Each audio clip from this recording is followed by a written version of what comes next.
Welcome to the channel for another exciting video. Most people who watch our videos aren't subscribed, so I kindly ask you to subscribe and turn on notifications so you don't miss any new content. Your like is essential for YouTube to understand that this content is relevant, so please like, share, and leave your comment. Now, let's get to the story. The sun was slowly setting over Savannah, painting the sky in shades of orange and purple, as Ethan walked through the old farm inherited from his grandfather. The birds were singing softly, but the atmosphere felt charged with a hidden mystery that the young archaeologist couldn't identify. Looking at the house, with its weathered wooden walls and dusty windows, a feeling of nostalgia and anxiety mixed within him. "Will I find something interesting here?" he murmured to himself as he climbed the creaking stairs toward the attic. The door was slightly ajar, as if the place were waiting for him. He hesitated for a moment, remembering the stories his grandfather used to tell about the family's past and the secrets hidden behind the house's walls. With a gentle push, the door opened, revealing a space filled with objects covered by white sheets, like ghosts from the past. The smell of mold and aged wood filled his nostrils. Ethan began to explore, running his fingers over the dusty surfaces, when his eyes fell upon a yellowed note, partially hidden under an old box. "Do not unearth what should remain forgotten," the note read, in shaky handwriting. Ethan's heart raced. What did his grandfather mean by that? The warning intrigued him, but his curiosity was stronger. He decided to continue his search. It was then that, amidst rusty junk and forgotten objects, he found a bronze amulet. The object gleamed in the dim light coming through the window, and as he held it, Ethan noticed the enigmatic inscriptions etched on its surface. The marks seemed to tell a story he was about to uncover. "What are you?" he whispered, examining the amulet carefully. The feeling that it had been recently handled troubled him, an idea that made no sense, but he couldn't shake off. That night, as Ethan tried to sleep, noises coming from the porch woke him up. A creak, followed by dragging footsteps, made him sit up abruptly in bed. He got up, still holding the amulet, and walked to the window. The sky was dark, and the full moon illuminated the landscape with a silvery light. Then he saw her, a hooded silhouette standing near the front door. His heart raced, and he stepped back to hide in the shadows of the room. "Who are you?"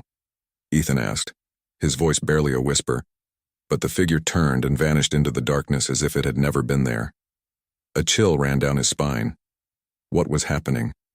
He wasn't sure what to do, but the feeling that he was about to be caught up in something much bigger than he could imagine began to form in his mind.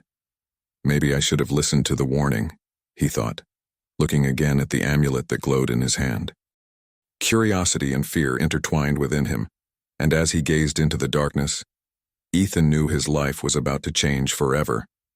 Ethan held the bronze amulet tightly, his heart racing as he drove through the quiet streets of Savannah. The object's shine reflected the setting sun's light, creating intriguing shadows on his dashboard. The antique shop he had decided to visit was located in one of the oldest neighborhoods of the city, surrounded by red brick buildings and windows framed by aged wood. He felt a mix of excitement and apprehension, as if he were about to uncover a hidden secret. Upon entering the shop, a bell tinkled, announcing his presence. The air was thick with the scents of old books and polished wood. Ethan walked up to the counter, where a gray-haired man with thin-rimmed glasses was organizing some items. The antique dealer looked at Ethan with a friendly smile, but his expression soon changed upon seeing the amulet in his hand. "Ah, what do you have there?" the antique dealer asked, his voice trembling slightly. He leaned forward, observing the amulet intently. "Where did you get this?" "I found it in my grandfather's farm attic," Ethan replied, trying to remain calm. "What can you tell me about it?" The antique dealer stepped back slightly, as if he were about to retreat. "You shouldn't have messed with that. That symbol. It belongs to the Brotherhood of the Black Moon." "Brotherhood of the Black Moon?" Ethan frowned. "I've never heard of it." "What is it?" The antique dealer took a deep breath, clearly struggling against the fear that was taking hold of him. "It's a secret society linked to many mysterious disappearances in the area. No one knows for sure what they do, but the stories aren't good. I suggest you return it to where you found it." Ethan felt a shiver run down his spine. But I need to know more. What happened to those people? What does the Brotherhood really do? Don't ask me, the antique dealer said, almost in a whisper. Just forget you saw this. If I were you, I wouldn't speak of it anymore. Now, get out. He gestured for Ethan to leave, clearly disturbed. Unsure whether to persist or not, Ethan ended up leaving the shop, the amulet weighing in his pocket like an anchor. As he drove home, his mind buzzed with questions, but a feeling of being watched began to envelop him. Looking in the rearview mirror, he noticed a black sedan following him at a distance, keeping an unsettling number of meters behind. The car seemed familiar, but he couldn't identify from where. Who is that? What do they want? Ethan murmured to himself, feeling his stomach churn. The sedan continued to follow him, and with every turn he made, the vehicle moved as well, as if engaged in a macabre dance. He decided to speed up, trying to lose the car, but the black sedan remained steadfast in its pursuit. Finally, after navigating a few streets, Ethan managed to shake off the sedan and parked in front of his house, still panting. He got out of the car, looking around cautiously. The twilight enveloped the city in an atmosphere of mystery and tension. As he climbed the stairs, he heard a noise on the porch. His heart raced once again. He turned slowly and, in a swift motion, saw a silhouette moving away, disappearing into the shadows. "Who's there?" he shouted. But there was no response. The silence that followed was deafening. Ethan felt a chill in his stomach, adrenaline pulsing through his veins. He had the sense that he was delving into something much larger than he had imagined. The amulet in his pocket felt like it was burning him, and he knew that the search for the truth was just beginning. Ethan sat at the table in his new kitchen, surrounded by yellowed papers, old photographs, and a steaming cup of coffee. Sunlight streamed through the window, illuminating the room and bringing a sense of calm that contrasted with the storm of emotions brewing inside him. He looked at the bronze amulet resting in front of him, its enigmatic inscription still challenging his understanding. The thought of his discovery in the attic wouldn't leave his mind. It was time to act. With a determined sigh, Ethan grabbed his cell phone and called Abigail. After a few rings, her voice came through on the other end, firm and curious. "Ethan, what happened? You sound tense." "Abigail, I need your help. I found something in my grandfather's attic that might be connected to a mystery much deeper than I imagined." She hesitated for a moment, but curiosity quickly won out. "I'm listening. What did you find?" "An amulet with strange inscriptions and a letter that says not to unearth what should remain forgotten. I need you to come here." "I'm on my way. I won't leave you in this alone." After hanging up, Ethan felt a wave of relief. Abigail always had a way of bringing clarity to confusing situations. Moments later, the doorbell rang, and he hurried to open the door. "What do you have?" Abigail asked, stepping inside and surveying the mess on the table. "Look at this," Ethan said, handing her the amulet. "The antique dealer was so scared that he kicked me out of the store. He mentioned something called the Black Moon Brotherhood." Abigail's eyes sparkled with excitement. Black Moon Brotherhood? That sounds like something out of a mystery novel. "And that's not all," Ethan continued, his voice trembling slightly. "While I was driving home, I noticed a black sedan was following me." "You're kidding. Do you think it could be connected to this?" "I don't know, but I can't ignore it. The antique dealer said the Brotherhood is linked to mysterious disappearances. We need to find out more about this." Abigail nodded, already diving into research. They spent hours in libraries and archives, sifting through old documents and newspapers. The charged atmosphere of suspense surrounded them, and with each clue found, the tension increased.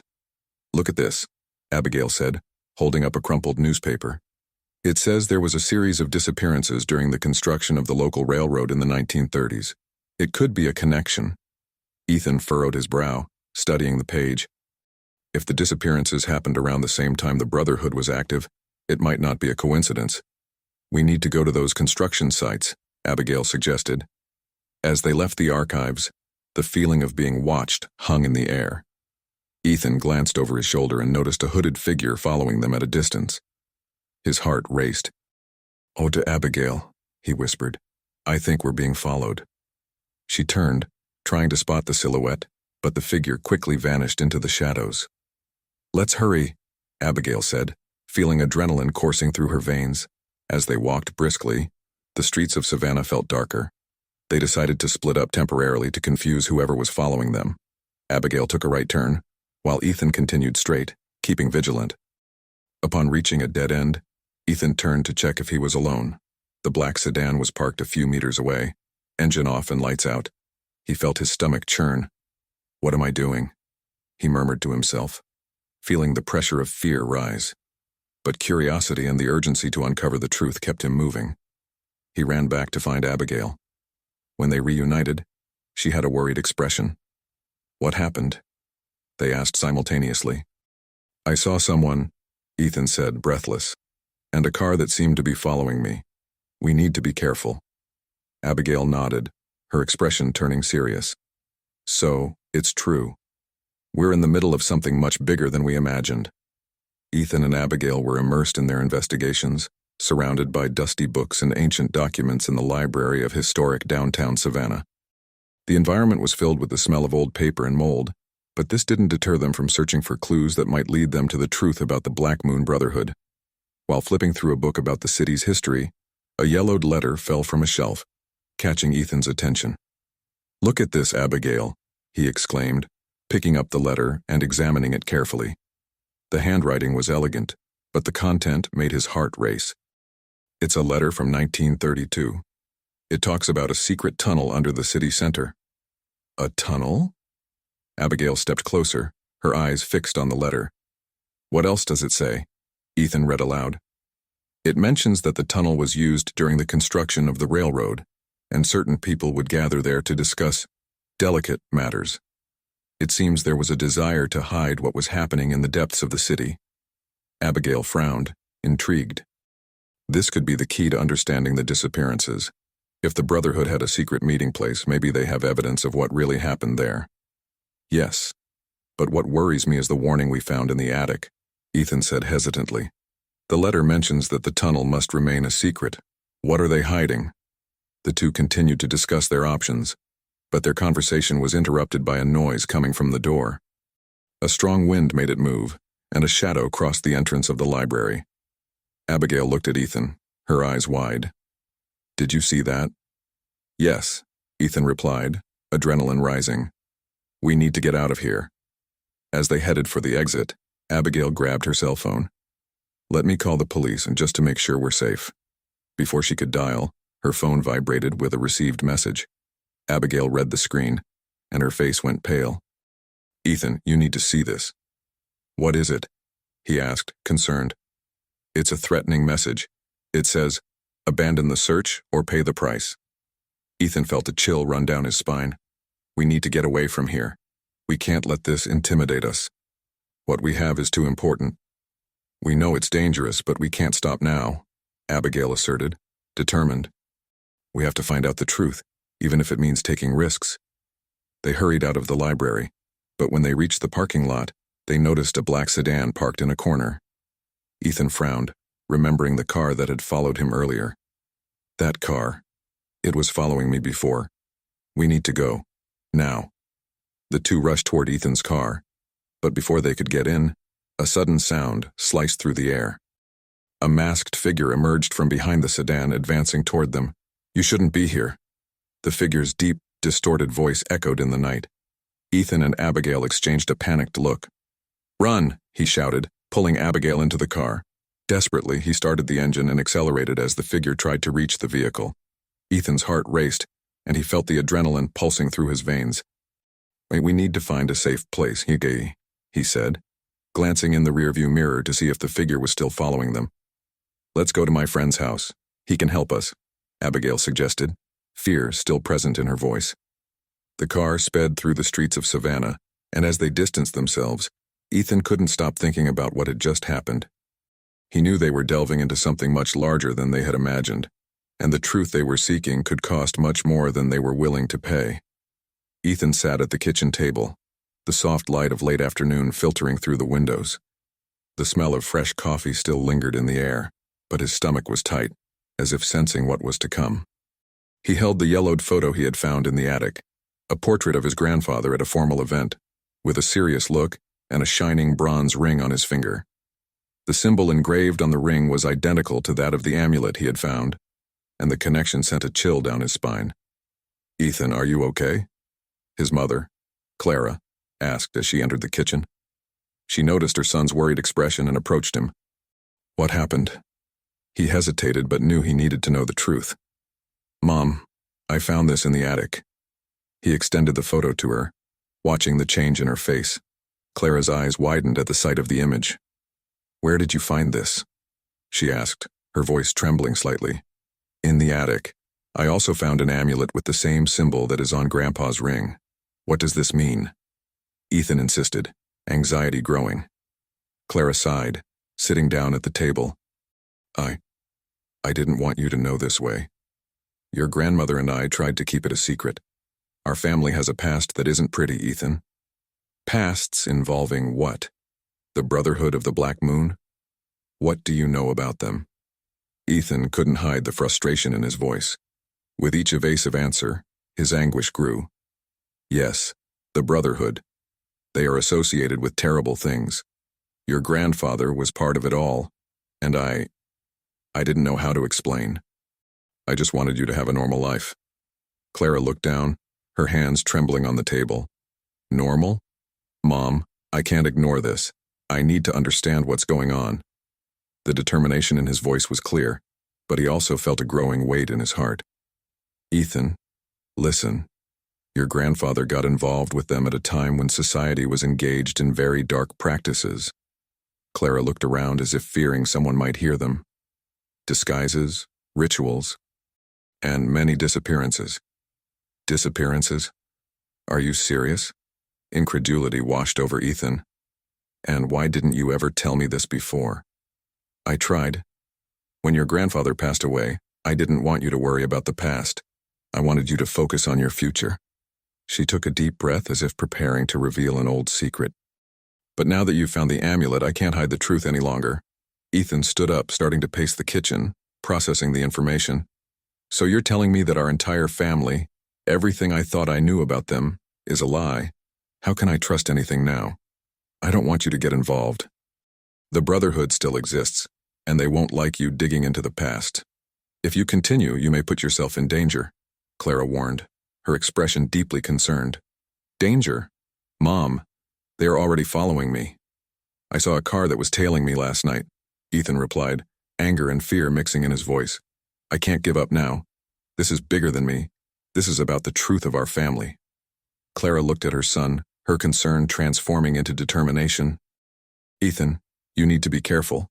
Don't trust anyone. The truth can be more dangerous than you think." "I know. But I can't just ignore this. If there is something I can do to protect others, I need to try," he said, his voice firm. Clara nodded slowly, realizing her son's determination was unshakable. "Then you need to find out everything you can, but do it cautiously. And please, keep me informed." "I promise, Mom. I will discover the truth, no matter what happens," Ethan declared, his gaze fixed on the horizon, determined to face the dark secrets surrounding his family. The afternoon began to turn into night when Ethan and Abigail met at the old farmhouse. The sky in shades of orange and purple seemed to reflect the tension lingering between them. After days of research, the bronze amulet that had intrigued them so much finally revealed a secret they could not ignore. The inscriptions, although worn by time, seemed to indicate a specific location. Abigail studied the object while Ethan focused on an old map he had found in his grandfather's library. "Look at this." "Abigail," Ethan said, pointing to one of the inscriptions. "It says, 'Near the moon swamp.' This could be an indication of where we should go." Abigail leaned closer. "Are you sure we should go there? What else can we find besides more mysteries? What if the Brotherhood is watching us?" Ethan hesitated. "I don't know, but I feel like we are close to something big. We need to find out the truth about what happened to those railroad workers. If there is a secret tunnel, it could give us clues about what really happened." With a resigned sigh, Abigail agreed. "Then let's go. We need to hurry before it gets completely dark." The two headed to an old car that had belonged to Ethan's grandfather. The engine roared to life, and after a few minutes, they were on their way to the swamp, the trees lining the road casting long, sinister shadows. The atmosphere was heavy with mystery, and a sense of apprehension filled the air. Arriving at the swamp, they parked the car and got out. The place was a maze of dense vegetation and muddy water. The smell of wet earth and decaying plant life was strong. Abigail looked around, nervous. "This doesn't seem like a good place to be at night," she murmured, pulling her jacket closer to her body. "We have to be quick," Ethan replied, starting to walk toward an area where the vegetation seemed less dense. "If the inscriptions are correct, the tunnel should be around here." As they walked, the swamp water reflected the faint light of twilight, creating a spectacle of shadows. Ethan suddenly stopped, his eyes fixed on a small rise covered in leaves. "Look," he exclaimed. "This looks like an entrance." They approached and, with a little effort, began to clear away the leaves and vegetation. The entrance was narrow and dark, but Ethan felt they had found something significant. "Come on, we need to go in," he said, trying to hide the anxiety in his voice. Abigail hesitated for a moment. "Are you sure this is safe? If we don't go in, we'll never know, and we have to do this before someone finds us." She took a deep breath and finally nodded. "All right, let's go." Ethan ventured in first, followed by Abigail. Darkness enveloped them quickly, and the dampness of the tunnel was almost palpable. They turned on their flashlights and began to explore. The walls were made of packed earth, and the echo of their footsteps mingled with the distant sound of dripping water. "This place is very old," Abigail said, observing the marks on the walls. "It looks like no one has stepped here in decades, or centuries," Ethan added, examining the inscriptions that could be seen in some parts of the tunnel. "If this really connects to the construction of the railroad, we might be in a place that holds terrible secrets." As they moved forward, they began to find traces of abandoned objects, rusty tools, pieces of wood, and even some remnants of clothing. The atmosphere grew increasingly heavy. Suddenly, Ethan stopped. "Look at this," he said, pointing to a wall where a part of the earth was darker, as if something had been hidden there. "Do you think—" Abigail began, but couldn't finish the sentence. "Maybe. Let's see what we can discover." Carefully, they started to dig, using their flashlights to illuminate the area. What they found was not what they expected. Evidence of crimes committed against workers was there, proof of a dark past that the Brotherhood had tried to keep secret. "This is horrible," Abigail whispered, looking at what appeared to be a worn diary and some faded photographs. "If this is true, we need to expose this." Ethan nodded, but a feeling of fear began to root itself in his stomach. "But the Brotherhood, they won't be happy about this. And who cares? The truth needs to be revealed," Abigail asserted, determined. As they continued to explore, the darkness of the tunnel seemed to close in around them, as if warning them that they were approaching something much bigger than they had imagined. Ethan was sitting at the kitchen table, surrounded by papers and documents, his gaze lost in thought.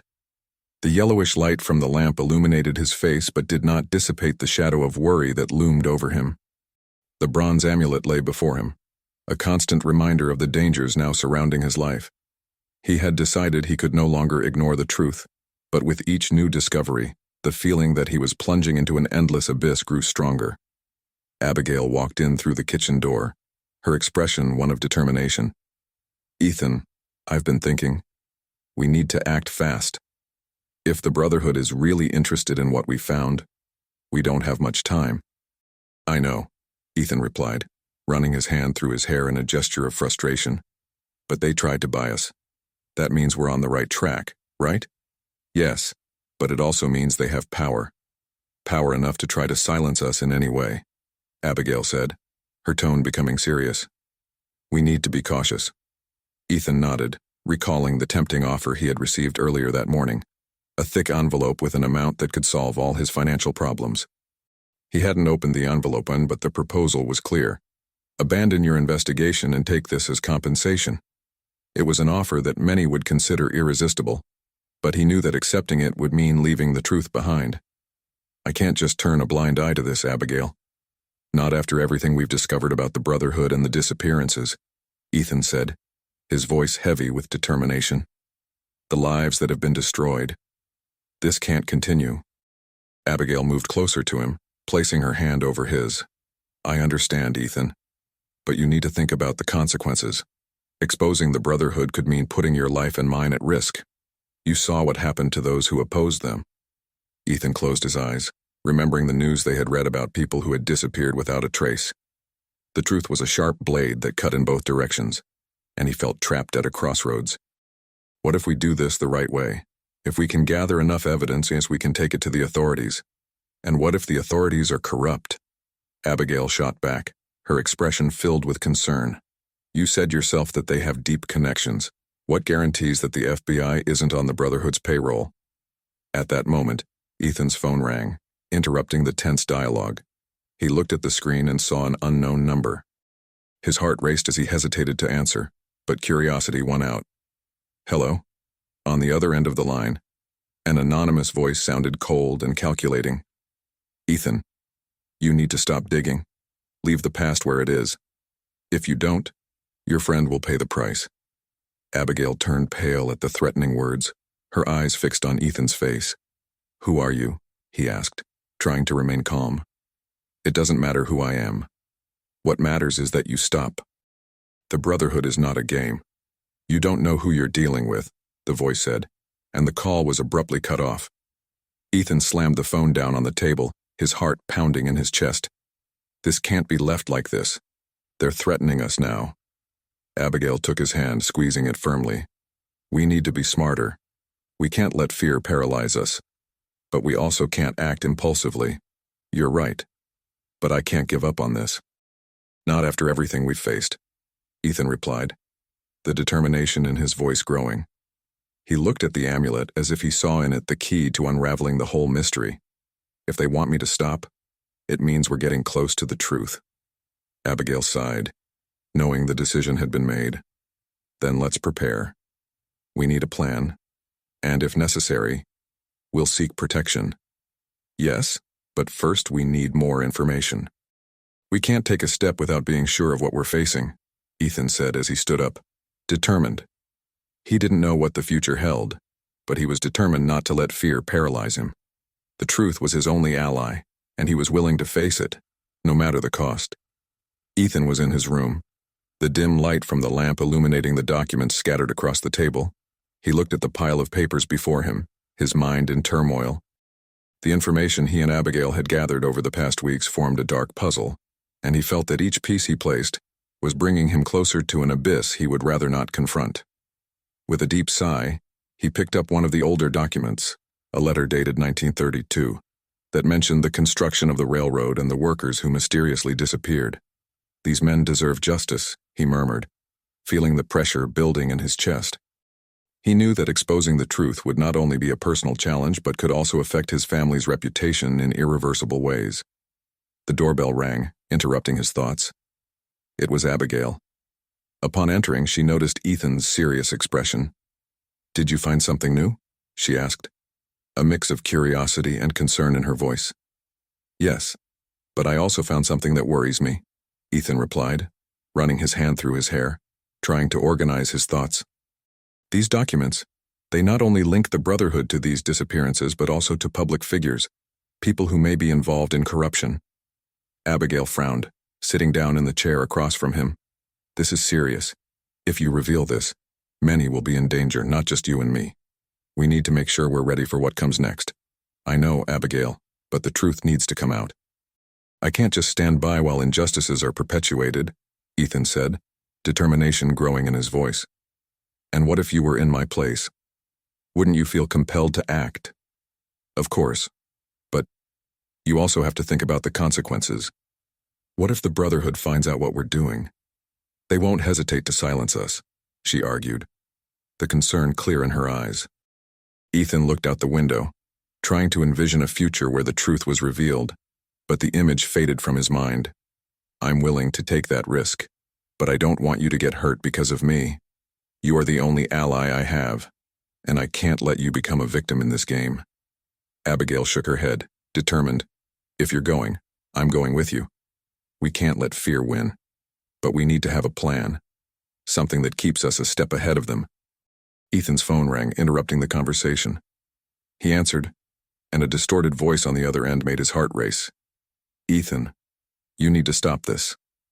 If you continue, you'll pay a high price. And don't forget that Abigail's life is in your hands. He hung up, his face pale. It was a threat. They know we're close to the truth. We need to act fast, Abigail said, the determination in her voice intensifying. If they have that information, we can't give them more time to plan something against us. Ethan nodded, adrenaline beginning to course through his veins.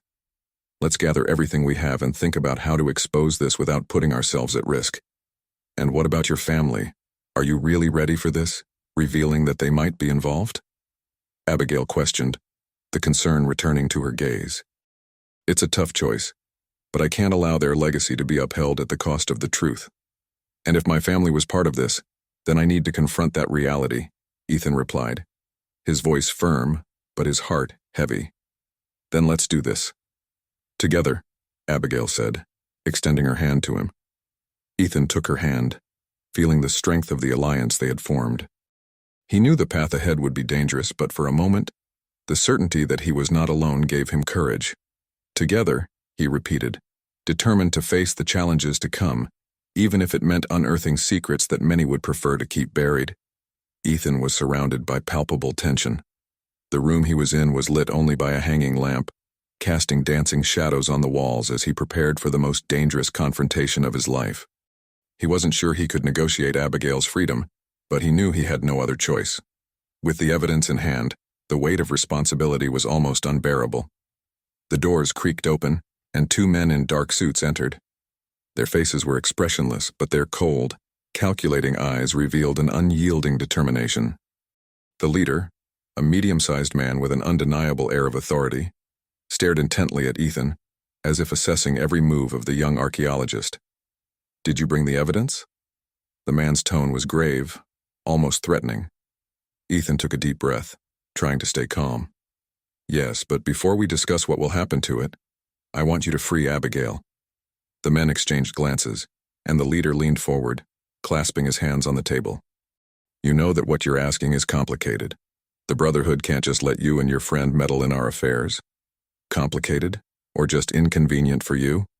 Ethan retorted, feeling adrenaline coursing through his body. The man smiled sardonically. You still don't understand, kid. The truth is a valuable currency, and when it comes to currencies, there's always a price to pay. I'm not afraid of you. I know what you did. Ethan slammed the document folder on the table, the sound echoing in the silent room. These documents can ruin your careers, your lives. Free Abigail, and I'll hand over everything. A fair trade, perhaps, the man said, looking at his security duo. But we need guarantees. We need to be sure that you won't spill everything as soon as she's out of danger. I promise I won't do anything. Just let me take Abigail away from here. Ethan's voice was firm. He knew he had to sound convincing. You have 1 hour. After that, we'll reconsider her situation. The man paused, his eyes burning with a silent challenge. But if you try to deceive us, your family's story and your own life will become one of the many secrets we would prefer to keep buried. Ethan nodded, though the threat left him uneasy. Whatever happened, he couldn't let Abigail pay for his choices. I just want you to tell me where she is. The man stepped away from the table and, gesturing with his hand, signaled for one of the guards to leave the room. The tension mounted, and Ethan felt his heart race. Every second that passed felt like an eternity. After what seemed like an endless time, the guard returned, bringing Abigail. She was bound, but her expression was not one of despair. There was determination in her eyes. When Ethan saw her, a wave of relief and concern washed over him. Ethan, she exclaimed, but quickly fell silent upon sensing the men's presence. You shouldn't be here. I came to save you, he replied, trying to convey confidence. They're going to free you. Free her now, Ethan demanded, turning to the Brotherhood's leader, who only watched, impassive. First, you must show that you're willing to uphold your side of the bargain. Hand over the evidence, the man said, extending his hand. Ethan hesitated for a moment, gripping the folder tightly. What he was about to do was risky, but there was no other viable option. He approached the table and placed the folder on the surface, slowly opening it to reveal its contents. It's all here, he declared, his voice echoing decisively. Now, release Abigail. The man looked at the documents and, after a moment that felt like an eternity, he gestured with his hand. Release her. The guards moved toward Abigail, cutting her bonds while Ethan watched, his heart in his throat. He couldn't shake the feeling that, even with Abigail's freedom, the real danger was still to come. Ethan was sitting at his desk, the dim light of the lamp illuminating the documents scattered in front of him. His heart raced, and his mind was still processing the shocking revelation he had just discovered. The leader of the Black Moon Brotherhood wasn't just any member, he was part of his own family. Ethan looked at Abigail, who was beside him, her eyes wide with disbelief. How is this possible? Abigail murmured, searching for any trace of logic in what they had just uncovered. You're saying that someone you know, someone who grew up with you, is part of this secret society? Yes, Ethan replied, his voice a whisper laced with frustration and disillusionment. My great-uncle, the one who always talked about keeping traditions and honoring the family. He never mentioned that meant being part of something so evil. Abigail stepped back slightly, trying to absorb the gravity of the situation. We need to act, Ethan. If the Brotherhood is still active, they won't stop here. And now that you know who they are, you could be an even bigger target. I know, Ethan said, determination forming in his chest. But what about your safety? They've already tried to intimidate us and even kidnapped you. I can't risk your life. I'm not afraid, Abigail replied firmly. I want to help, and we can't let them continue operating in the dark. We need to expose the truth, even if it means facing people who have the power to destroy our lives. Ethan nodded, but concern consumed him. With a gesture, he picked up the old photo of his grandfather, now carrying new meaning. If they're willing to do what they did in the past, what else are they prepared to do to protect their secrets? That night, as the shadows lengthened in the room, Ethan and Abigail decided they couldn't back down. They needed a plan, and, more importantly, allies. After hours of discussion, they agreed to take the evidence to the FBI the next morning. But with every step they took, the feeling of being watched grew. The next morning, just as they were about to leave, Ethan's phone rang. He answered, and the anonymous voice on the other end sent chills down his spine. If you dare to speak, something terrible will happen to Abigail, the voice said, cold as steel. Think carefully before you act. Ethan hung up, his heart racing. Abigail, who was beside him, noticed the change in his expression. What was that? Who was it? It was a threat, Ethan replied, anger mixed with concern. They know we're moving. We need to be even more cautious. That only reinforces the need for us to act now, Abigail insisted. If we do nothing, they will continue to feel safe. We need to corner them, expose everything we know. Ethan took a deep breath, feeling that he was in a dangerous game where every move could be the last. But the thought of Abigail in danger pushed him forward. They headed to the FBI office, where they were met by an agent who seemed more skeptical than concerned. After a long conversation, they handed over the documents and evidence they had collected. The agent promised to investigate, but Ethan couldn't shake the feeling that the Brotherhood was always one step ahead. After leaving the office, Abigail looked at Ethan with a glimmer of hope in her eyes. We're one step closer, Ethan. The truth is starting to leak out. Maybe, Ethan replied, looking toward the horizon, but the truth comes at a price, and I fear we still haven't seen the worst of it. As they walked, a text message arrived on Abigail's phone. Meet me at the old lighthouse. It's a matter of life and death. The words were clear and threatening. Ethan and Abigail exchanged anxious glances. It was a new lead, but it could also be a trap. Let's go, Ethan decided, determination renewed. If there are more secrets to uncover, then we'll go after them, together. Abigail nodded, a nervous smile forming on her lips. Together, then, and let the Brotherhood prepare. We won't stop until the whole truth comes to light. With adrenaline pumping through their veins, they set off for the lighthouse, ready to face whatever awaited them. They knew the road ahead was dangerous, but the search for the truth was something they could not ignore. And what did you think of this story? Your opinion is essential for us to improve our content. Write what you thought in the comments and remember to subscribe and like this video. Thank you for your attention and see you in the next video.